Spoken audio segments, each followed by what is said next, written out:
श्री परमात्मने नमः। श्रीमद्भगवद्गीता अथ षष्ठोऽध्यायः।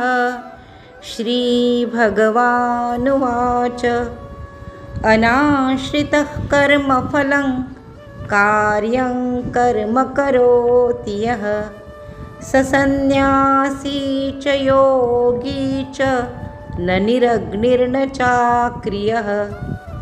यं सन्न्यासमिति प्राहुर्योगं तं विद्धि पाण्डव। नैह सन्न्यस्तसङ्कल्पो योगी भवति कश्चन। आरुरुक्षो मुनेर्योगं कर्मकारणमुच्यते। योगारूढस्य तस्यैव शमः कारणमुच्यते। यदा हिनेन्द्रियार्थेषु न कर्मस्वनुषज्यते सर्वसङ्कल्पसन्न्यासी योगारूढस्य दोच्यते। उद्धरेदात्मनात्मानं नात्मानमवसादयेत्। आत्मैव ह्यात्मनो बन्धुरात्मैव रिपुरात्मनः। बन्धुरात्मात्मनस्तस्य येनात्मैवात्मना जितः। अनात्मनस्तु शत्रुत्वे वर्तेतात्मैव शत्रुवत्। जितात्मनः प्रशान्तस्य परमात्मा समाहितः। शीतोष्णसुखदुःखेषु तथा मानापमानयोः। ज्ञानविज्ञानतृप्तात्मा कूटस्थो विजितेन्द्रियः। युक्त इत्युच्यते योगी समलोष्टाश्मकाञ्चनः। सुहृन्मित्रार्युदासीन मध्यस्तद्वेष्यबन्धुषु। साधुष्वपि च पापेषु समबुद्धिर्विशिष्यते। योगी युञ्जीत सततम् आत्मानं रहसि स्थितः। एकाकीयत चित्तात्मा निराशीरपरिग्रहः। शुचौ देशे प्रतिष्ठाप्य स्थिरमासनमात्मनः। नात्युच्छ्रितन्नातिनीचैः चैलाजिनकुशोत्तरम्। तत्रैकाग्रं मनः कृत्वा यतचित्तेन्द्रियक्रियः। उपविश्यासने युञ्जाद् योगमात्मविशुद्धये। समङ्कायशिरो ग्रीवन् धारयन्नचलं स्थिरः। सम्प्रेक्षनासिकाग्रं स्वं दिशश्चानवलोकयन्। प्रशान्तात्मा विगतभिर्ब्रह्मचारिव्रते स्थितः। मनः संयम्य युक्त आसीत मत्परः। युञ्जन्नेवं सदात्मानं योगी नियतमानसः। शान्तिर्निर्वाणपरमां मत्संस्थामधिगच्छति। नात्यश्नतस्तु योगोऽस्ति न चैकान्तमनश्नतः। न चातिस्वप्नशीलस्य जाग्रतो नैव चार्जुन। युक्ताहारविहारस्य युक्तचेष्टस्य कर्मसु। युक्तस्वप्नावबोधस्य योगो भवति दुःखः। यदा विनियतं चित्तम् आत्मन्येवावतिष्ठते। निःस्पृहः सर्वकामेभ्यो युक्त इत्युच्यते तदा। यथा दीपो निवातस्थो नेङ्गते सोपमा स्मृता योगिनो यतचित्तस्य युञ्जतो योगमात्मनः यत्रो परमते चित्तं निरुद्धं योगसेवया यत्र चैवात्मनात्मानं पश्यन्नात्मनि तुष्यति सुखमात्यन्तिकं यत्तद् बुद्धिग्राह्यमतीन्द्रियं वेत्ति यत्र न चैवायं स्थितश्चलति तत्त्वतः यल्लब्ध्वा चापरल्लाभं मन्यते नाधिकं ततः यस्मिन् स्थितो न दुःखेन गुरुणापि विचाल्यते तं विद्यात् दुःखसंयोगवियोगं स निश्चयेन योक्तव्यो योगो निर्विण्णचेतसा सङ्कल्पप्रभवान् कामांस् त्यक्त्वा सर्वान् शेषतः मनसैवेन्द्रियग्रामौ विनियम्य समन्ततः शनैः शनैरुपरमेद् बुद्ध्या धृतिगृहीतया आत्मसंस्थं मनः कृत्वा न किञ्चिदपि चिन्तयेत् यतो यतो निश्चरति मनश्चञ्चलमस्थिरं ततस्ततो नियम्यैतद् आत्मन्येव वशं नयेत् प्रशान्तमनसं ह्येनै योगिनं सुखमुत्तमम् उपैति शान्तरजसं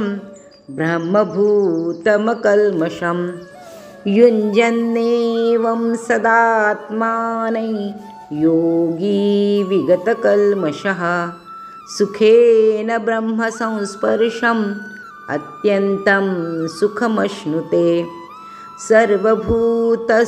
सर्वभूतस्थमात्मानं सर्वभूतानि चात्मनि ईक्षते योगयुक्तात्मा सर्वत्र समदर्शनः यो मां पश्यति सर्वत्र सर्वं च मयि पश्यति तस्याहं न प्रणश्यामि स च मे न प्रणश्यति सर्वभूतस्थितं यो मां भजत्येकत्वमास्थितः सर्वथा वर्तमानोऽपि स योगी मयि वर्तते आत्मौपम्येन सर्वत्र समं पश्यति योऽर्जुन सुखं वा यदि वा दुःखं स योगी परमो मतः अर्जुन उवाच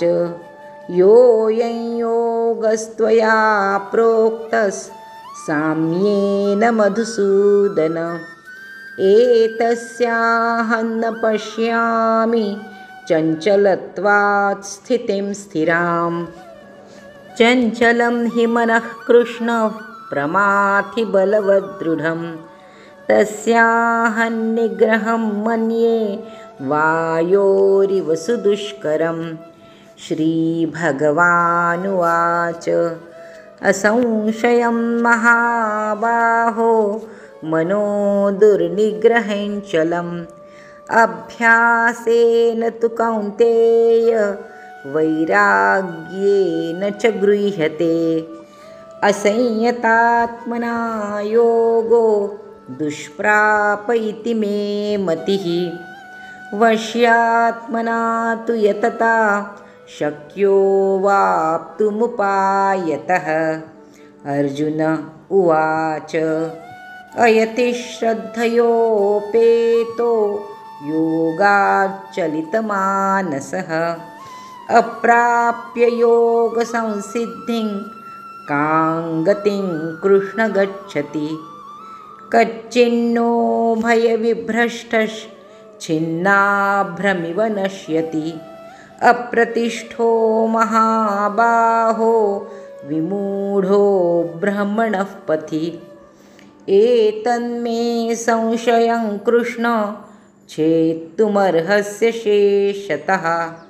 त्वदन्यः संशयस्यास्य छेत्ता न ह्युपपद्यते। श्रीभगवानुवाच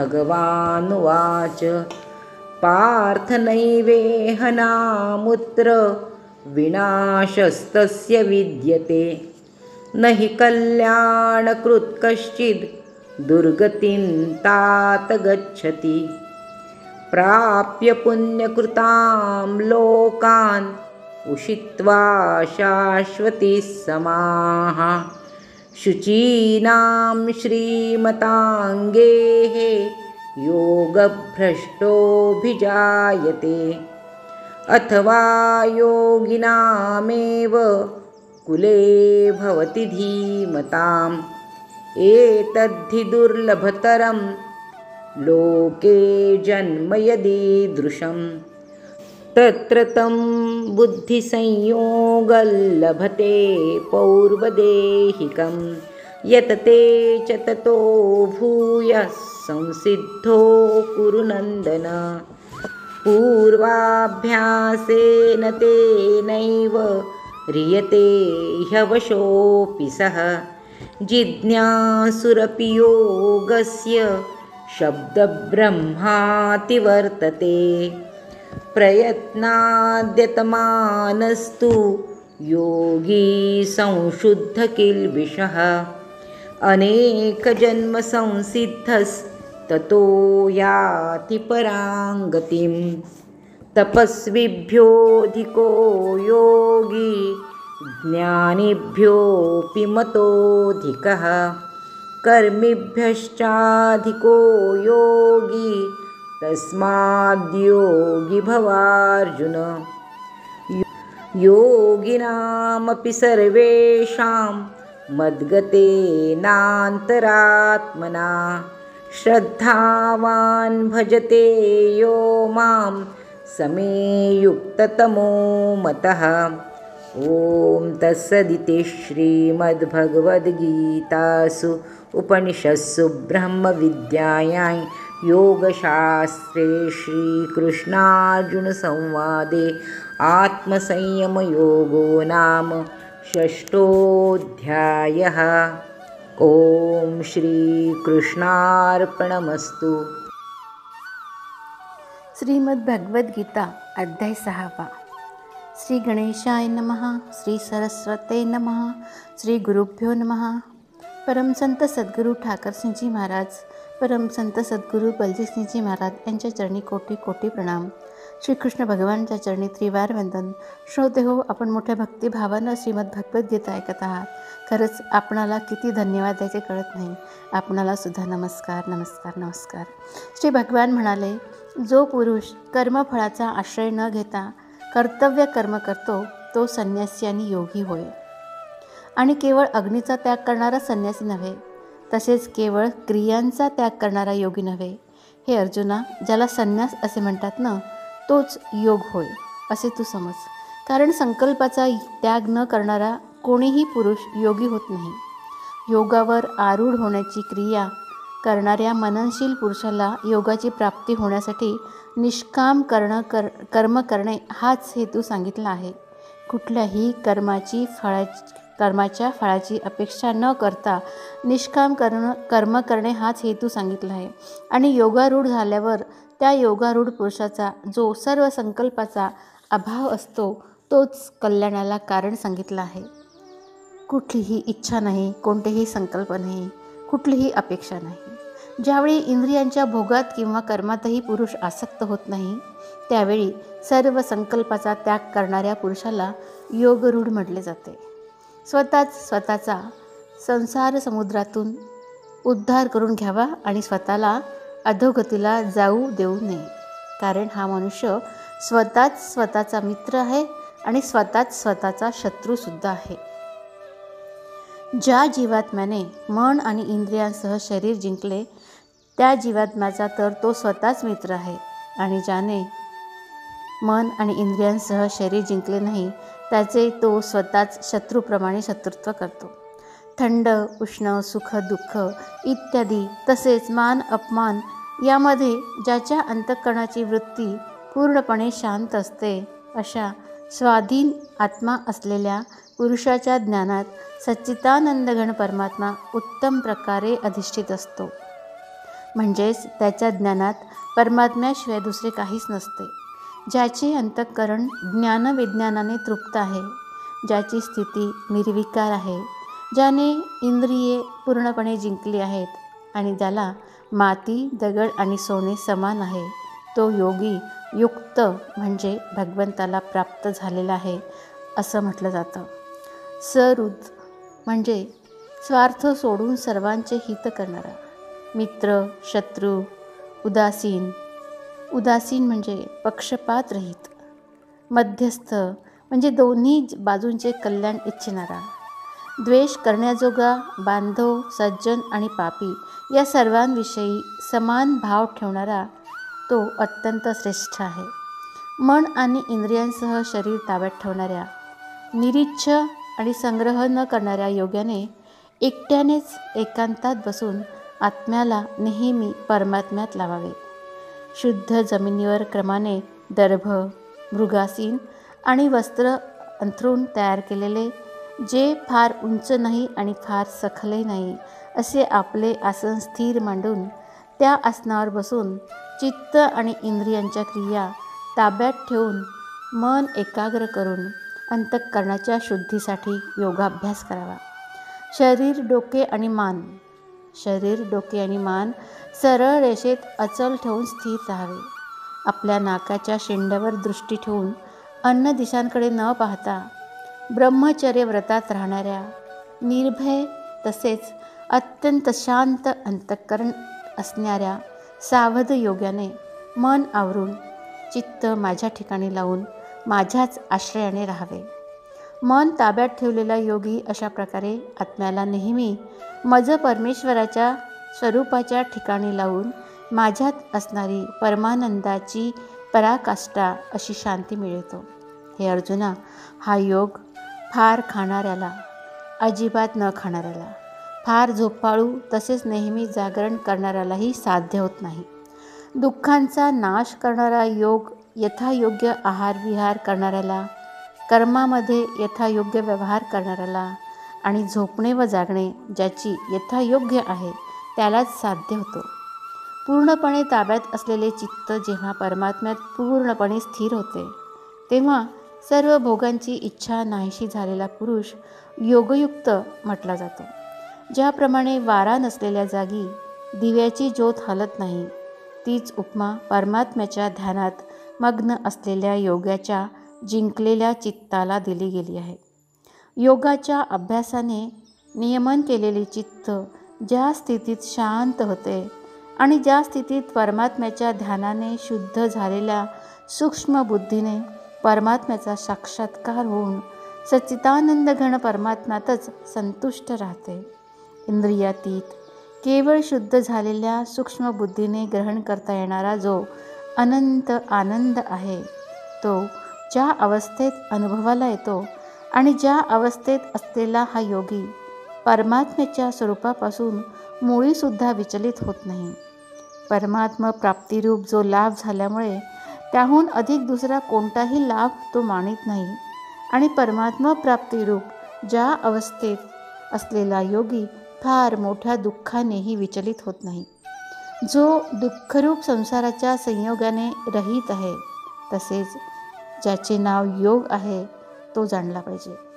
तो योग न कंटाळता अर्थात धैर्य आणि उत्साहयुक्त चित्ताने निश्चयाने केला पाहिजे. संकल्पाने उत्पन्न होणाऱ्या सर्व कामना पूर्णपणे टाकून आणि मनानेच इंद्रिय समुदायाला सर्व बाजूंनी पूर्णपणे आवरून क्रमाक्रमाने अभ्यास करीत उपरत व्हावे. तसेच धैर्ययुक्त बुद्धीने मनाला परमात्मा स्थिर करून दुसऱ्या कशाचाही विचार करू नये.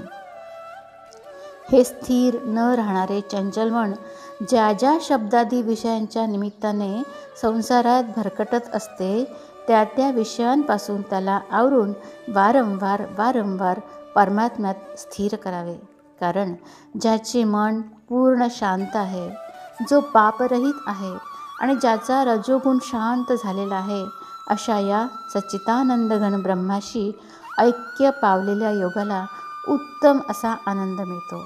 तो निष्पाप योगी अशा प्रकारे सतत आत्म्याला परमात्म्याशी जोडून सहजपणे परब्रह्म परमात्म्याच्या प्राप्तीचा अपार आनंदाचा अनुभव घेत असतो. ज्याचा आत्मा सर्वव्यापी अनंत चैतन्यात ऐक्य स्थितिरूप योगाने युक्त असून जो सर्वांना समभावाने पाहणारा आहे, असा योगी आत्मा सर्व प्राणीमात्रात स्थित आणि सर्व प्राणीमात्र आत्म्यात कल्पलेले पाहतो. जो पुरुष सर्व प्राण्यांमध्ये सर्वांचा आत्मा असलेल्या मला वासुदेवालाच व्यापक असलेला पाहतो आणि सर्व प्राण्यांना मज वासुदेवात पाहतो, त्याला मी अदृश्य असत नाही आणि मलासुद्धा तो अदृश्य असत नाही. जो पुरुष ऐक्यभावाला प्राप्त होऊन सर्व प्राणीमात्रात आत्मरूपाने असलेल्या मला सच्चिदानंद घन वसुदेवाला भसतो, तो योगी सर्व प्रकारचे व्यवहार करत असला तरी त्याचे व्यवहार माझ्यातच होत असतात. हे अर्जुना, जो योगी आपल्याप्रमाणे सर्व प्राणीमात्रांना समभावाने पाहतो, तसेच सर्वांमध्ये सुख किंवा दुःख समदृष्टीने पाहतो, तो योगी अत्यंत श्रेष्ठ मानला गेला आहे. अर्जुन म्हणाला, हे मधुसूदना, जो हा समभावाचा योग तुम्ही सांगितला, तो मन चंचल असल्यामुळे नित्य स्थिर राहील असं काही मला वाटत नाही. कारण हे श्रीकृष्णा, हे मन मोठे चंचल आहे, शोभविणारे आहे, मोठे दृढ आणि बलवान आहे. त्यामुळे त्याला वश करणे मी वाऱ्याला अडवण्याप्रमाणेच अत्यंत कठीण समजतो. तेव्हा श्री भगवान कृष्ण म्हणाले, हे महाबाहो, मन चंचल आणि आवरण्यास कठीण आहे, यात शंकाच नाही. तुझे बरोबर आहे. परंतु हे कुंतीपुत्र अर्जुना, ते अभ्यासाने आणि वैराग्याने ताब्यात येते. रोज त्याचा अभ्यास करायला हवा. ज्याने मनावर ताबा मिळवला नाही, अशा पुरुषाला योग साधणे कठीण आहे. आणि ज्याने मन ताब्यात ठेवले आहे, अशा प्रयत्नशील माणसाला साधनेने तो प्राप्त होणे जरूर शक्य आहे, असे माझे स्पष्ट मत आहे.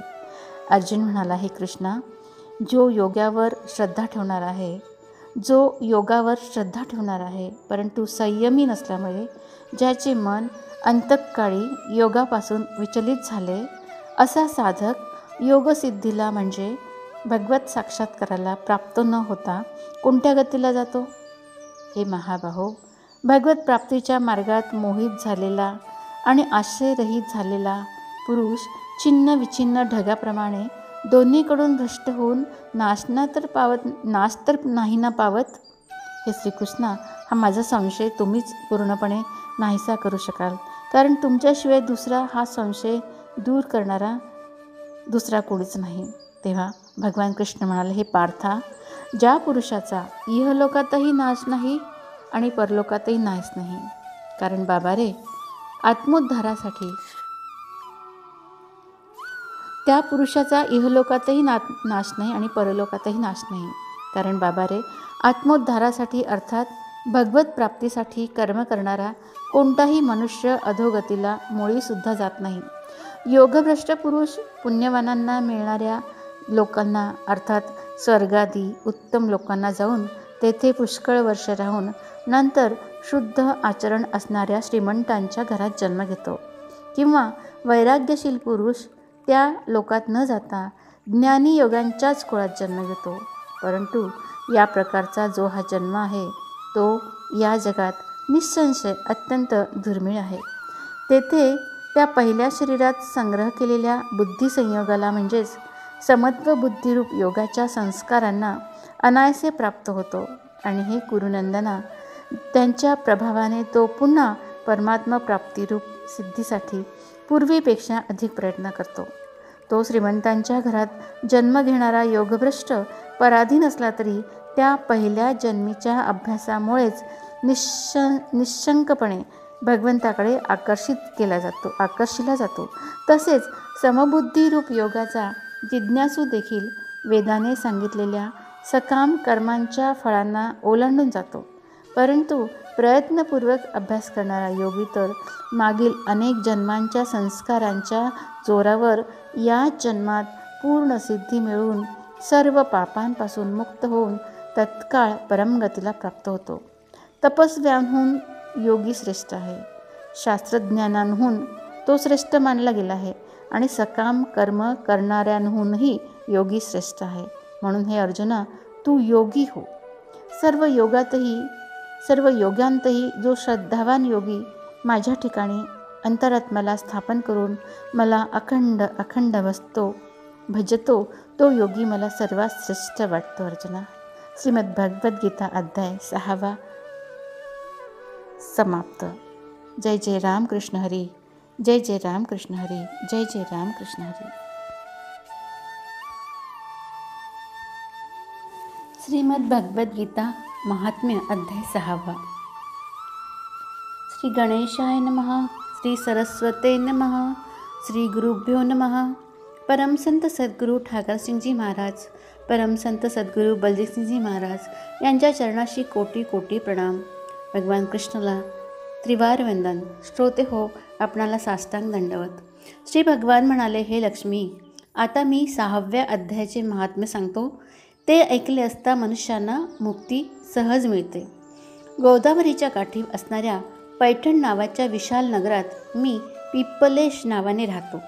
या नगरात ज्ञानश्रुती नावाचा राजा राहत असे. तो प्रजेला अत्यंत प्रिय होता. त्याचा पराक्रम सूर्यमंडळाच्या तेजासारखा प्रखर होता. दररोज तो करीत असलेल्या यज्ञाच्या धुराने स्वर्गातील नंदनवनातील कल्पवृक्ष काळे पडले होते. जणू राजाचा असामान्य दानशूरपणा पाहून ते लज्जित झाले होते. त्याच्या यज्ञातील पुरोडाश खाण्यासाठी आसक्त असलेले देव पैठण सोडून बाहेर कुठेही जात नसत. तो राजा दान देताना जे पाणी सोडत असे तेच पाणी पराक्रमाचे तेज आणि यज्ञाचा धूर यांनी पुष्ट होऊन ढग होई आणि योग्य वेळी पृथ्वीवर पाऊस पाडे. त्या राजाच्या राज्यात अतिवृष्टी, अनावृष्टी, उंदीर इत्यादी शेतीची नासाडी करणाऱ्या गोष्टी कुठेही नव्हत्या. उलट सर्वत्र उत्तम नीतीचा प्रचार प्रसार होता. तो राजा आड, विहीर, तलाव इत्यादी खोदण्याच्या निमित्तानं दररोज पृथ्वीमध्ये किती संपत्ती आहे हे पाहत असे. एकदा त्या राजाचे दान, तप, यज्ञ आणि प्रजापालन यावर संतुष्ट होऊन स्वर्गातील लोक त्यांना वर देण्यासाठी आले. ते कमळातील विषतंतूसारख्या शुभ्र हंसाचे रूप घेऊन आपले पंख फडकवीत आकाशमार्गाने येऊ लागले. मोठ्या वेगाने उडणारे ते सर्व हंस आपापसात बोलत उडत होते. त्या हंसापैकी भद्राश्व इत्यादी 2-3 हंस वेगाने उडत पुढे गेले. त्यांना मागच्या हंसांनी हाक मारून म्हटले, मित्रा भद्राश्वा, तुम्ही वेगाने पुढे का निघालात? हा मार्ग अतिशय कठीण आहे, म्हणून आपण साऱ्यांनी मिळूनच चालले पाहिजे. हे समोरच पुण्यप्रतापी जानश्रुती महाराजांचे प्रखर तेज स्पष्टपणे दिसत नाही का? या तेजाने आपण कदाचित भस्म होऊन जाऊ, म्हणून सावधपणे आपल्याला इथून गेले पाहिजे. मागच्या हंसाचे ते बोलणे ऐकून पुढचे हंस हसून त्यांच्या बोलण्याची टर उडवत म्हणाले, बंधूंनो, या जानश्रुती राजाचे तेज ब्रह्मज्ञानी महात्मा रैक्वाच्या तेजाहून प्रखर आहे का? वरच्या गच्चीवर असलेल्या जानश्रुती राजाने हंसाचे हे बोलणे ऐकले, मात्र तो तत्काळ खाली उतरला आणि त्याने आपल्या सारथ्याला बोलून म्हटले, सुता, ताबडतोब जा आणि महात्मा रैक्वाला इकडे घेऊन ये. राजाची ही मनपसंत आज्ञा ऐकून मह नावाचा सारथी प्रसन्नपणे नगराबाहेर पडला. सर्वप्रथम तो मुक्तिदायिनी काशीला गेला, जेथे त्रैलोक्यनाथ भगवान विश्वनाथ मनुष्यांना तारक मंत्राचा उपदेश देऊन मुक्त करतात. त्यानंतर तो गयेला गेला, जेथे सुंदर नेत्र असणारे भगवान गदाधर लोकांच्या उद्धारासाठी राहत असतात. याचप्रमाणे अनेक तीर्थक्षेत्रांच्या ठिकाणी रैक्व महाशयांचा शोध घेत घेत सारथी पापनाशक मथुरेला पोचला. हे भगवान श्रीकृष्णांचे आदिस्थान असून ते अतिशय श्रेष्ठ आणि मोक्ष देणारे आहे. हे तीर्थक्षेत्र वेदशास्त्रात त्रिभुवनपती भगवान गोविंदांचे अवतारस्थान म्हणून प्रसिद्ध आहे. त्यामुळे अनेक देव आणि ब्रह्मर्षी तेथे निवास करतात. मथुरा यमुनेच्या तीरावर अर्धचंद्राकार वसले आहे. मथुरा हे नगर यमुनेच्या तीरावर अर्धचंद्राकार वसले आहे. या नदीत सर्व तीर्थांचा निवास आहे. हे स्थान परम आनंद देणारे असल्याने सुंदर वाटते. या ठिकाणी गोवर्धन पर्वत असल्यामुळे मथुरेची शोभा अधिकच वाढली आहे. तो पर्वत पवित्र वृक्षलतांनी वेढलेला आहे. त्यावर 12 उपवने आहेत.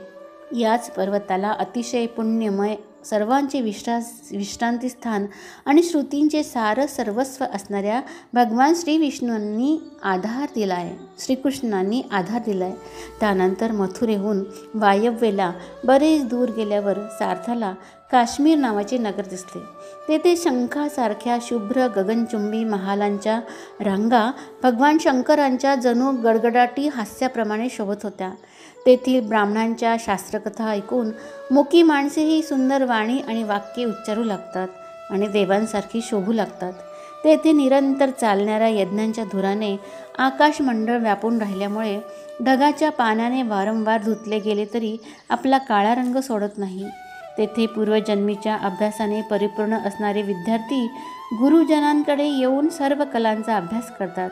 तसेच तेथे माणिकेश्वर नावाने प्रसिद्ध असणारे भगवान शंकर मनुष्यांना वर देण्यासाठी सदैव निवास करतात. काश्मीरचा राजा माणिकेश याने दिग्विजयात सर्व राजांना जिंकून भगवान शिवांची स्थापना केली होती. त्यामुळे त्यांना माणिकेश्वर असे नाव पडले. त्याच मंदिराच्या दाराशी एका झाडाच्या सावलीत महात्मा रैक्व एका लहानशा गाडीवर बसून आपले अंग खाजवीत होता. अशा स्थितीत सार्थाने त्याला पाहिले. राजाने सांगितलेल्या निरनिराळ्या खुणांवरून त्याने रैक्वाला तात्काळ ओळखले आणि त्याच्या चरणांना प्रणाम करून म्हटले, ब्राह्मण, आपण कोठे राहता? आपले पूर्ण नाव काय आहे? आपण नेहमी आपल्या मनाप्रमाणे निरनिराळ्या ठिकाणी संचार करत असता, मग येथे कसे काय बसलात? तसेच आता आपला काय करण्याचा विचार आहे? सार्थ्याचे हे बोलणे ऐकून परमानंदात मग्न असणाऱ्या महात्मा रैक्वाने काही विचार करून त्याला म्हटले, आम्ही जरी पूर्णकाम आहोत, आम्हाला कोणत्याही वस्तूची जरी आवश्यकता नसली तरी कोणालाही ज्याच्या त्याच्या इच्छेनुसार आमची सेवा करता येईल. रैक्वाचे मनोगत लक्षात घेऊन सारथी राजाकडे गेला. तेथे गेल्यावर राजाला नमस्कार करून त्याने हात जोडून सर्व समाचार निवेदन केला. ते सांगताना सार्थ्याचा उत्साह अतिशय ओसंडून वाहत होता. सार्थ्याचे बोलणे ऐकून राजाचे नेत्र आश्चर्याने विस्फारित झाले. त्याच्या मनात रैक्वाचा सत्कार करण्याविषयीची इच्छा झाली. त्याने 2 खेचरे जोडलेल्या गाडीत मोत्यांचे हार, सुंदर वस्त्रे इत्यादी वस्तू घेऊन त्यात तो बसला आणि सोबत 1000 गायी घेऊन काश्मीर देशात जेथे रैक्व राहत होता तेथे गेला आणि आपण आणलेल्या साऱ्या वस्तू रैक्वाला समर्पण करून त्याने त्याच्यापुढे दंडवत घातला. परंतु अत्यंत भक्तिभावाने चरणांवर लोटांगण घातलेल्या राजा जानश्रुतीवर प्रसन्न होण्याऐवजी रैक्व खवळून म्हणाला, अरे राजा, मी असल्या प्रलोभनांना भुलणारा नाही, हे तुला ठाऊक नाही काय? जा, घेऊन जा ही खेचरे जोडलेली वैभवशाली गाडी, मौल्यवान वस्त्रे, मोत्यांचे हार आणि दुधाळ गाई. रैक्वाचे हे रागाची बोलणे ऐकून राजा भयभीत झाला. रैक्व शाप देईल म्हणून राजाला भीती वाटली. त्याने त्याचे दोन्ही पाय घट्ट धरले आणि भक्तियुक्त मनाने म्हणाला, कृपा करा महाराज, आपल्या ठिकाणी एवढे सामर्थ्य कसे आले ते मला कृपा करून समजावून सांगा महाराज. रैक्व म्हणाला, राजा, मी दररोज गीतेच्या 6व्या अध्यायाचा पाठ करतो, त्यामुळे माझे तेज देवांनाही असह्य झाले आहे. हे ऐकून राजाने रैक्वाकडून 6व्या अध्यायाचा अभ्यास केला आणि त्यामुळे त्याला मोक्ष मिळाला. इकडे रैक्व देखील भगवान माणिकेश्वराजवळ गीतेच्या मोक्षदायक 6व्या अध्यायाचा जप करत करत सुखाने राहिला. हंसाची रूपे घेऊन वर देण्यासाठी आलेले देवही चकित होऊन आपापल्या जागी निघून गेले. जो मनुष्य नेहमी या एकाच अध्यायाचा जप करतो तो देखील भगवान विष्णूच्या स्वरूपाला प्राप्त होतो, यात जराही शंका नाही. श्री भगवान विष्णूने लक्ष्मी मातेला श्रीमद भगवद्गीतेचा 6व्या अध्यायाचं हे महात्म्य सांगितलं. जय जय राम कृष्ण हरी, जय जय राम कृष्ण हरी, जय जय राम कृष्ण हरी.